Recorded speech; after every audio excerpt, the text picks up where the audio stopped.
নমস্কার বন্ধুরা, সুনিতার রান্নাঘরে আপনাদের সবাইকে স্বাগত। আজ আমরা তৈরি করব দুর্দান্ত টেস্টি আলু পটলের দম, যা রোজকার আলু পটলের তরকারির স্বাদের থেকে অনেক গুণ বেশি টেস্টি। একবার খেলে বারবার বানাতে ইচ্ছে করবে। তাহলে চলুন শুরু করা যাক। আমার আলু পটল কাটা হয়ে গেছে।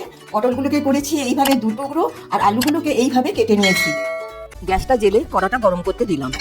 কড়াইটা গরম হয়ে গেছে। কড়াইয়ের মধ্যে দিয়ে দেবো 20 থেকে 25 ml সর্ষের তেল, আর এর সঙ্গে দেবো 2 চামচ ঘি। সর্ষের তেলের সঙ্গে ঘি দিয়ে আলু পটল ভাজলে তরকারির টেস্ট অনেক গুণ বেড়ে যায়। তেল ঘি গরম হয়ে গেছে। তেলের মধ্যে কাটা পটলগুলো দিয়ে দিলাম ভাজার জন্য।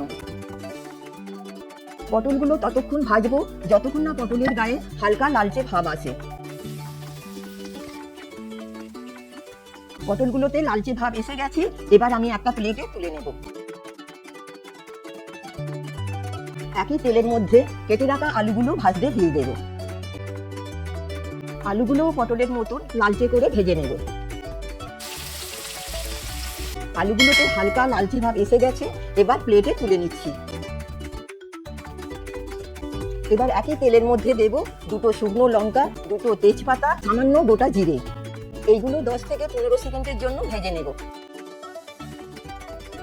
এবার দেব 1 চামচ আদা বাটা।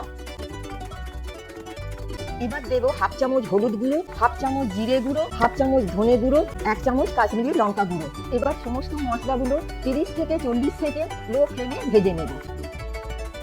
এবার দেব আগে থেকে মিক্সিতে বেটে রাখা মাঝারি সাইজের 3টে টমেটোর পিউরি। এখানে সব মশলাগুলো যতক্ষণ না তেল ছেড়ে আসে ততক্ষণ কষিয়ে যেতে হবে। এবার তেল ছেড়ে এসেছে। দেখুন মশলার কালারটাও কত ভালো হয়েছে। এবার এই কষানো মশলার মধ্যে ভেজে রাখা আলু পটলগুলো দিয়ে দেব। এবার আলু পটলগুলো মিডিয়াম ফ্লেমে মশলার সঙ্গে 5-6 মিনিট ভালোভাবে কষিয়ে নেব। এবার দেবো 5টা চেরা কাঁচা লঙ্কা। এবার দেব টেস্ট ব্যালেন্সের জন্য সামান্য চিনি। এখন 1-1.5 মিনিট নেড়ে চেড়ে নেব।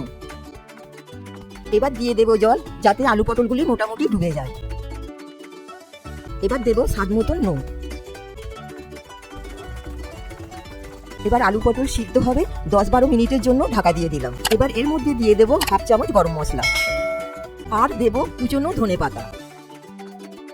আলু আরেকটু সিদ্ধ হবে, তাই 2-5 মিনিটের জন্য ঢাকাটা দিয়ে দিলাম। আলু সিদ্ধ হয়ে গেছে। 2-1টা আলু তরকারির মধ্যে ঘেটে দেব। এবার দেব 1 চামচ ঘি।